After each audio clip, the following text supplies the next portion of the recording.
If the fountain stops working or seems too weak to pump water, check the following. If the running pump is removed and re-immersed, it will draw in air. As you can see, the pump is taking in air rather than water right now. The solution is simple. Just restart it.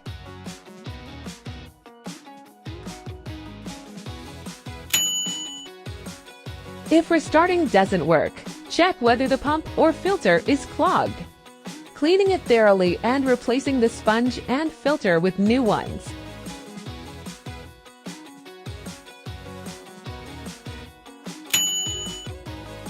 Of course, if neither of the above methods works, try a different adapter to see if it works.